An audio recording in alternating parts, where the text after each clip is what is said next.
হরে কৃষ্ণা। তো এটা হচ্ছে গৌর পূর্ণিমা বা দোল পূর্ণিমার আগের দিন।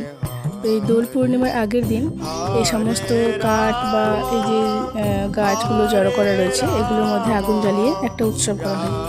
এটাকে বলা হয় হোলিকা দহন। তো চলুন জেনে নেওয়া যাক এই উৎসবটা কেন করা হয়।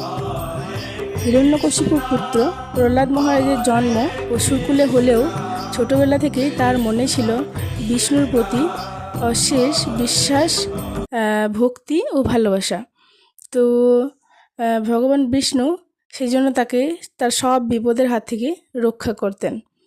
কিন্তু হিরণ্যকশিপু তার পুত্রের এই বিষ্ণু ভক্তি সহ্য করতে না পেরে সে প্রহ্লাদকে বারবার করে মেরে ফেলার চেষ্টা করে। এবারেও তার ব্যতিক্রম হয়নি। তিনি প্রহ্লাদকে বিভিন্নবার বিভিন্ন রকমভাবে মেরে ফেলার চেষ্টা করেছেন। আর এবারে তিনি তার বোন হোলিকাকে দিয়ে প্রহ্লাদকে মেরে ফেলার চেষ্টা করেছেন। হোলিকা প্রহ্লাদকে কোলে নিয়ে এই রকম আগুনের মধ্যে বসে থাকে এবং তার বিশ্বাস যে প্রহ্লাদ হয়তো আগুনে পুড়ে মরে যাবে এবং আমার কিছু হবে না। কিন্তু রাখে হরি তো মারে কে।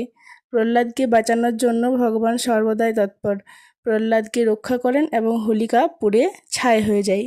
আর তখন থেকেই এই উৎসবের নাম হয় হোলিকা দহন। আর এর পরের দিনেই হোলি উৎসব পালন করা হয়।